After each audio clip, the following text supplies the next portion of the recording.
En el programa de hoy arrancamos con una importante noticia, la declaración institucional del Parlamento de Andalucía respaldando al reconocimiento a nivel estatal de la discapacidad social para las personas con síndrome de Asperger. Se empieza a construir una base sólida para todos esos niños con necesidades educativas especiales, incluidos los TDAH y altas capacidades, que necesitan ayuda no solo en los colegios, sino también cuando lleguen a su edad adulta. Por otra parte, escucharemos el relato desde Cádiz de la situación personal que sufren 3 generaciones de una misma familia que han sido diagnosticados de altas capacidades. No te puedes perder esta emotiva historia. También hablaremos de la gran importancia de diagnosticar en edades precoces a los niños con necesidades educativas especiales. Y recordaremos al mundo entero de la dificultad educativa de los padres para afrontar el desarrollo de estos niños tan especiales y la poca comunicación que existe en muchas ocasiones con los diferentes centros educativos. Este es un programa muy especial para gente muy especial. No te lo puedes perder. Empezamos.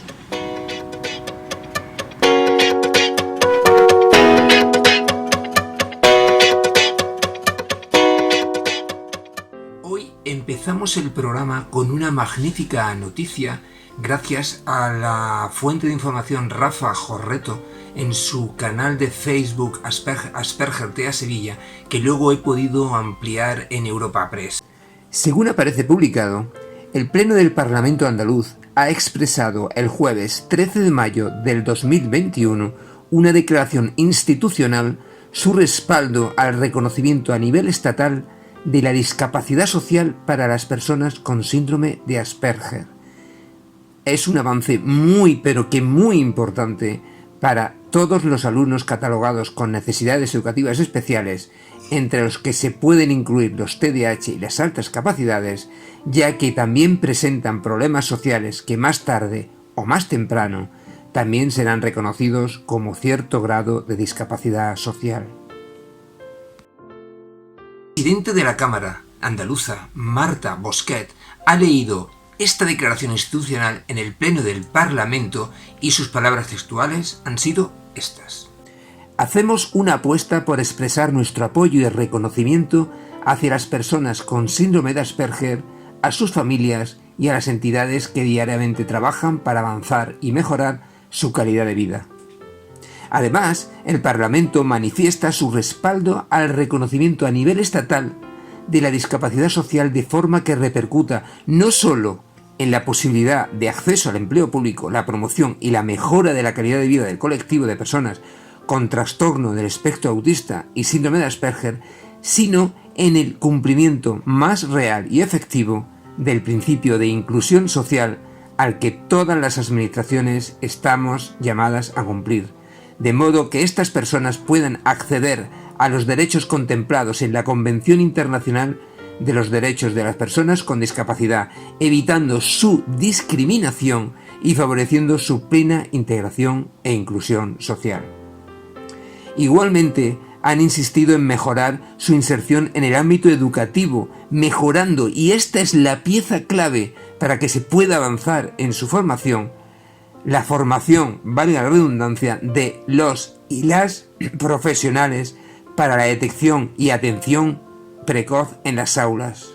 Realmente, los trastornos del espectro autista y el síndrome de Asperger entrañan una problemática sumamente compleja.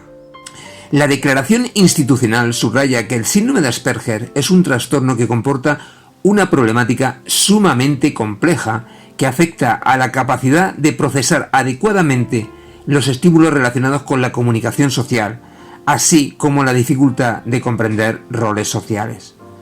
También está alterada la capacidad de procesar o entender lo que transmite la modulación de la voz, el volumen y las señales de comunicación que entendemos de forma intuitiva. Añade la declaración institucional que detalla también otras afecciones que genera el síndrome de Asperger, que es una condición severamente incapacitante que perdura toda la vida y que por su asociación con otros trastornos psiquiátricos y problemas de aprendizaje requerirá una valoración individualizada en cada caso para considerar el grado de atención funcional, individual, familiar y social, de tal manera que las ayudas se ajusten a cada caso. La declaración institucional concluye: es necesario, por tanto, el reconocimiento de la figura legal de la discapacidad social para que las personas con síndrome de Asperger y los trastornos del espectro autista en general puedan acceder al cupo de discapacidad general y puedan beneficiarse de las ofertas sociales que a este colectivo se les ofrece, ya que las pruebas que miden la inteligencia lógica no tienen en cuenta las variables expuestas, tanto de déficit de procesamiento social, que conlleva unos altos niveles de ansiedad en situaciones sociales, como de sobrecarga sensorial, argumenta el Parlamento antes de advertir de que estas variables son las que realmente discapacitan a la persona a la hora de su integración social. El Parlamento subraya en su declaración institucional que las personas con síndrome de Asperger son muy vulnerables y, pese a su coeficiente intelectual que suele ser alto, presentan alto riesgo de marginación, indigencia y exclusión social.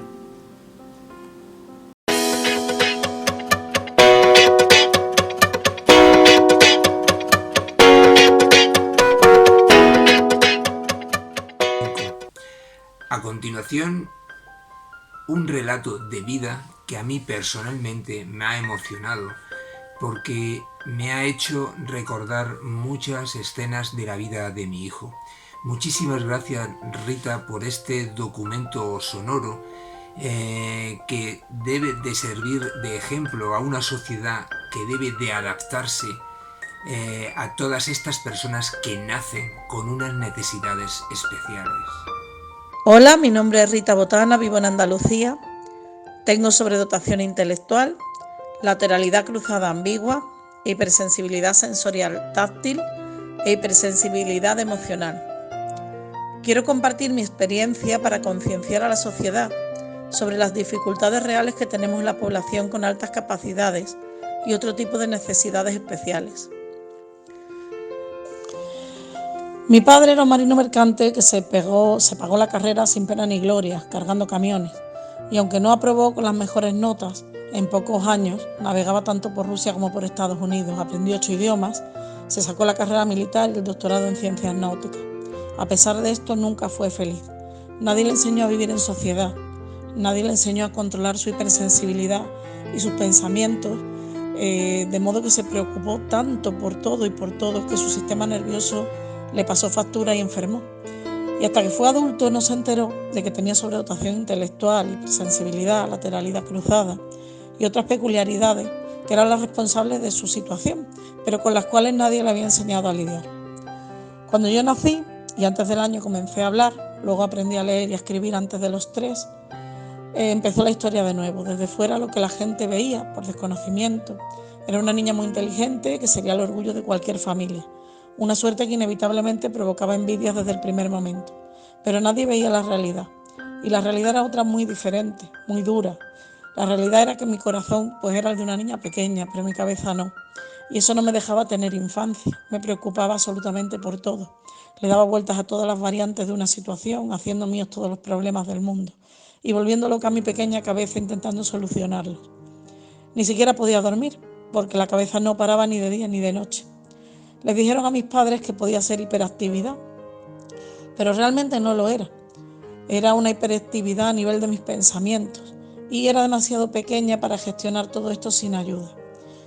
Para colmo, debido a mi tipo de lenguaje, mi modo de hablar, mis preocupaciones y mis intereses, cuando empezó la etapa escolar, la poca infancia que mi cabeza me permitía tener quedó absolutamente anulada, ya que nadie me entendía.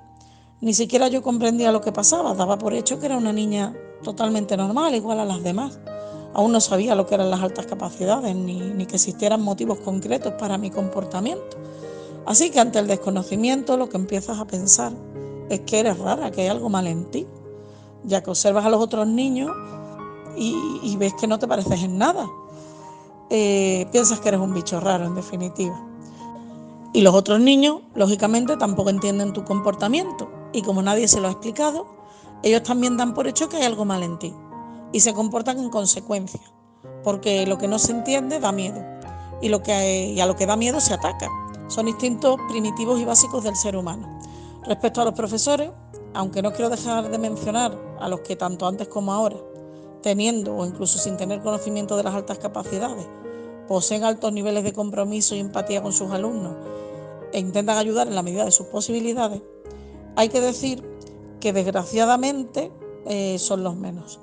Desgraciadamente los profesores con ese nivel de implicación son los menos y antes aún menos, porque aún era mayor el desconocimiento.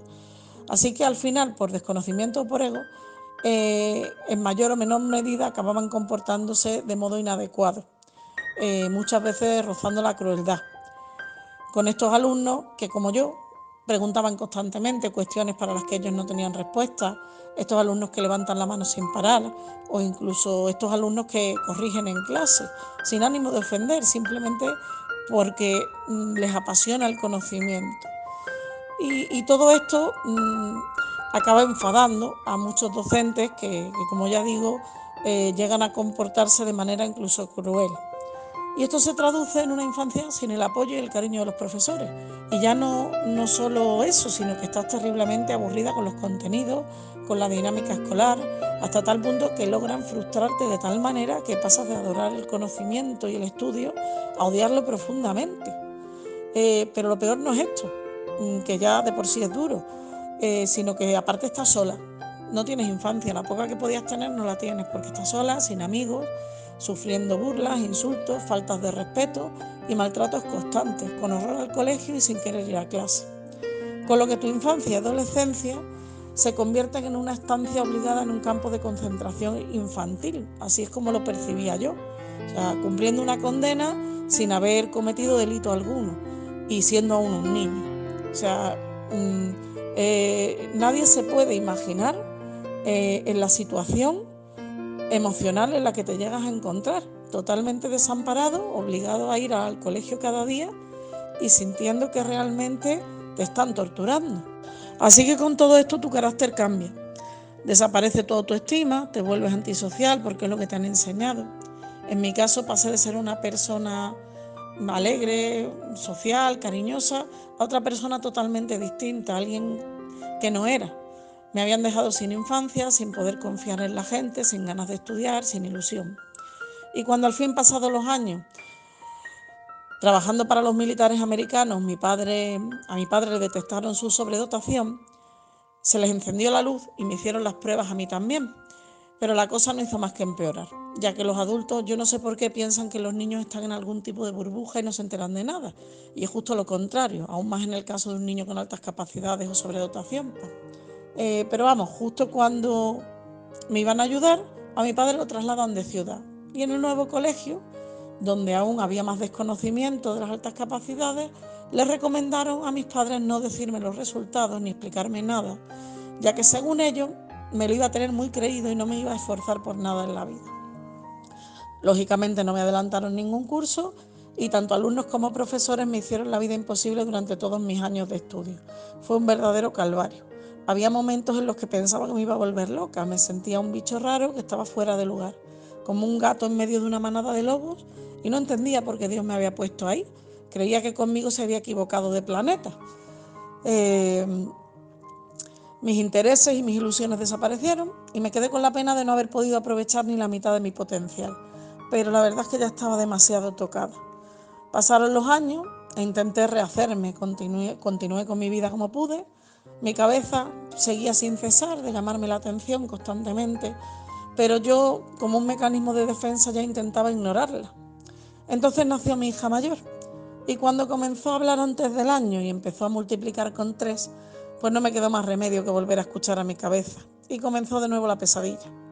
La pesadilla de miles de preguntas existenciales sin respuesta, la pesadilla de ver cómo mi niña era incapaz de dormir porque había visto un anuncio de UNICEF y su mente no podía gestionar el hecho de que existiese tanta maldad y de que los humanos permitieran que hubiese niños muriendo de hambre. La pesadilla de ver cómo los niños de la guardería la veían un bicho raro. La pesadilla de la incomprensión, de la envidia, del yo no lo veo. Y a pesar de esto, los primeros años los pasamos de un modo aceptable. Pero en primero de primaria, una orientadora laboral, reubicada por la Junta de Andalucía como orientadora escolar, se tomó muy a mal la insistencia y los requerimientos de mi hija por estudiar más y decidió someterla a un maltrato psicológico, del que 5 años después aún tiene mi hija secuelas. Y aunque la cambiamos de colegio rápidamente a mitad de curso para sacarla de aquella situación, desde entonces no ha mejorado mucho la situación de mi hija.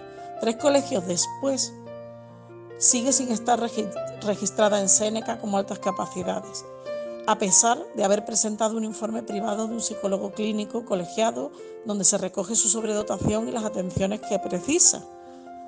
No ha podido acogerse ni a flexibilización de cursos ni a ninguna de las adaptaciones curriculares que la ley recoge en estos casos. En unos colegios el orientador no lo veía, ni con el informe en la mano, ni con la insistencia de su tutora en la necesidad de adaptación. Sufrió bullying, tampoco lo veían. Y en otros coles sí lo veían, pero ni te repiten el informe porque nunca tienen tiempo, y aún menos con el COVID, ni te aceptan el informe privado, aunque la ley dice claramente que solo los psicólogos clínicos colegiados pueden diagnosticar las altas capacidades. Así que, bueno, la tuvimos que volver a cambiar de cole, con todo lo que esto conlleva. Y entre una cosa y otra, mi hija se ve ya en quinto para sexto de primaria sin ninguna perspectiva de mejora de la situación. Y como ya he dicho, sin haberse podido acoger en ningún momento a las medidas específicas de apoyo educativo que marca la ley en su caso. Una ley que en teoría está para proteger al niño y que le ha hecho a mi hija el mismo o incluso más daño que el que se me hizo a mí cuando era pequeña. Y aunque ahora existe la ley, para empezar es totalmente insuficiente y está mal planteada, no hay conciencia social de la situación, los profesores no tienen formación específica al respecto, no todos los orientadores están realmente preparados para detectar las altas capacidades y muchos, como le pasó a mi hija, le hacen a los niños más daño que beneficio. No se aceptan los informes de los psicólogos clínicos privados, prácticamente no se detecta a las niñas. En este ámbito también sigue habiendo mucho machismo y muchos estereotipos, y socialmente continúa siendo un tema tabú, que causa envidias y un estigma que hay muchas familias que ni siquiera quieren comentar por miedo a las consecuencias. Hay mucha desconfianza al respecto. Y todo esto provoca que las familias con niños con altas capacidades suframos muchísimo. Mi marido y yo nos hemos visto completamente desprotegidos a la hora de intentar ayudar a nuestra hija, y yo he tenido que ver con todo el dolor de mi corazón cómo se repetía la historia de nuevo, cómo me mataba por dentro la frustración de no ser capaz de ayudarla, hasta el punto que dicha angustia me está causando graves problemas de salud.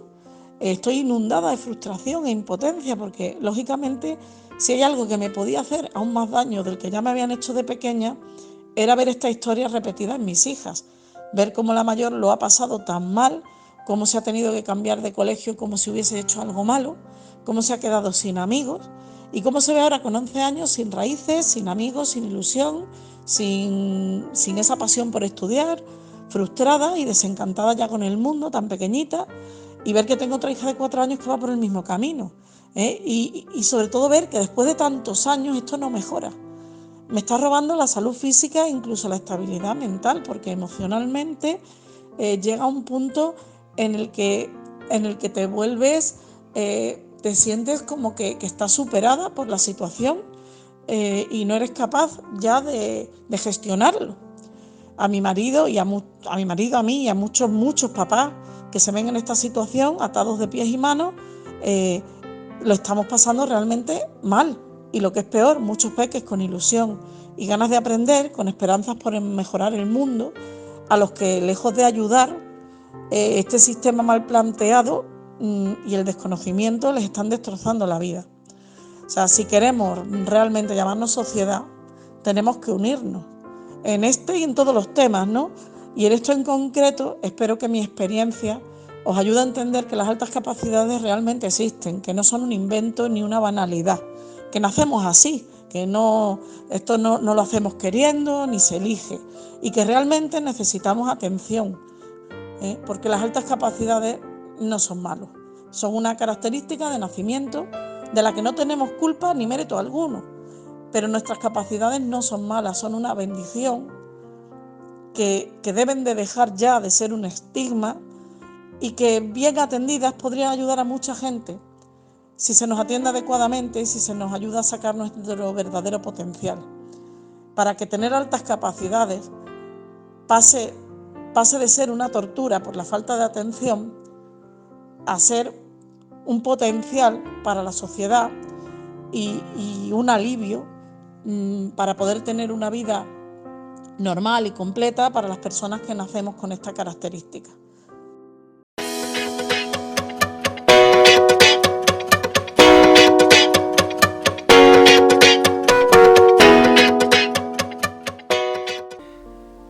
Mucho cuidado con los diagnósticos que se dan.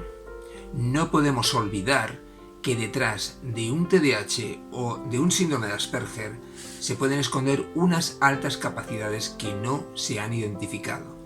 Es obligatorio que en los primeros años de la educación primaria, sobre todo entre 7 y 9 años, se haga un estudio exhaustivo de todos los niños para poder identificar cualquier necesidad educativa especial que tengan. Todo, si no lo hacemos correctamente, podemos lamentar durante toda la vida no haberlo hecho. Debido a su gran velocidad de análisis, tienen mucha dificultad de clasificar y reorganizar todo lo que les llega del exterior. Cuando tienen un problema, lo analizan rápidamente, saben ya al final, pero en ocasiones no son capaces de saber qué es lo que hay durante el camino. Son muy intuitivos, pero en ocasiones hay tantas posibilidades por el camino que se pierden divagando. Su velocidad de activación dificulta la integración estable de los datos. Esto puede crear graves problemas de comunicación y verdaderos problemas de relación.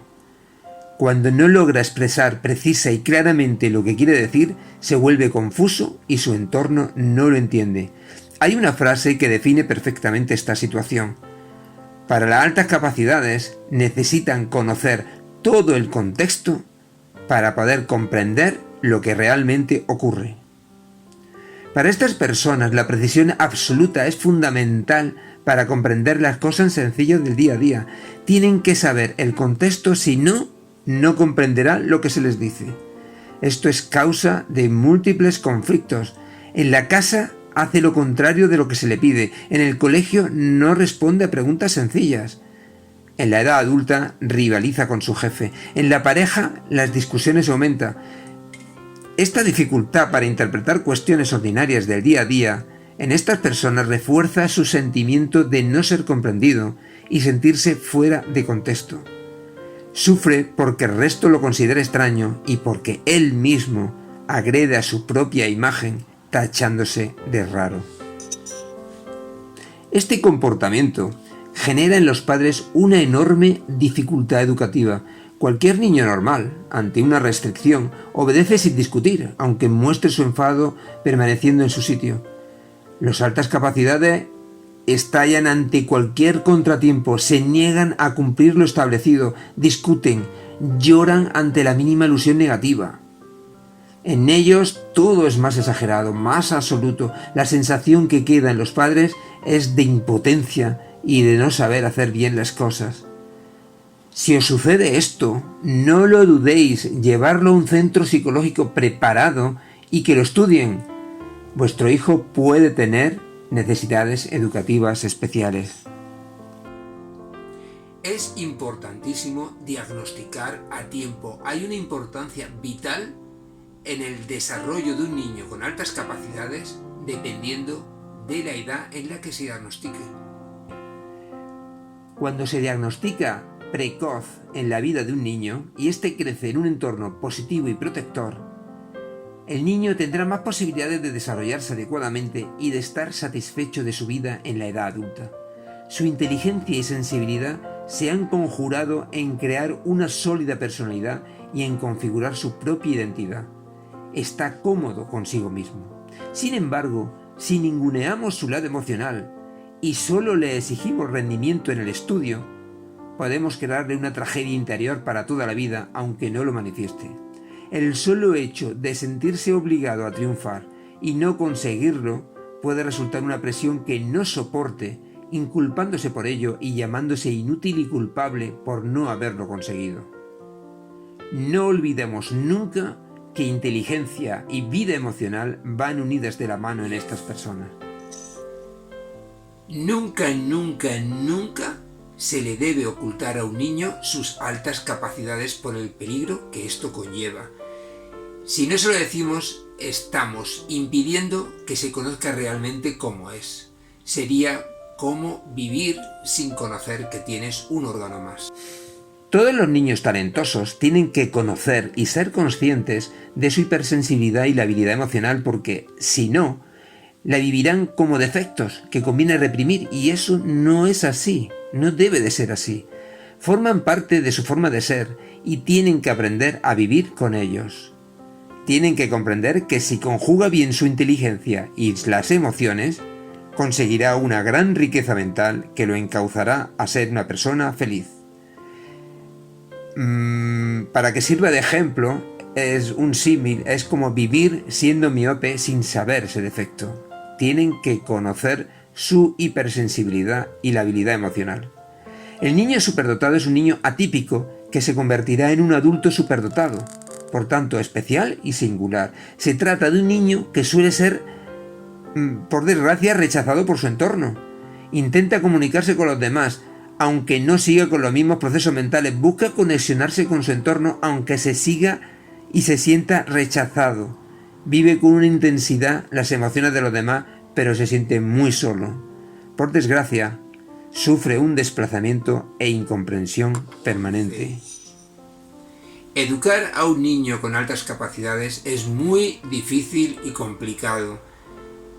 ¿A qué tienen derecho esos padres que sufren en esa educación? La Asociación Española para Superdotados y con Talento explica que los padres de niños con altas capacidades tienen una serie de derechos que están recogidos en la legislación española y que a día de hoy no siempre se cumplen.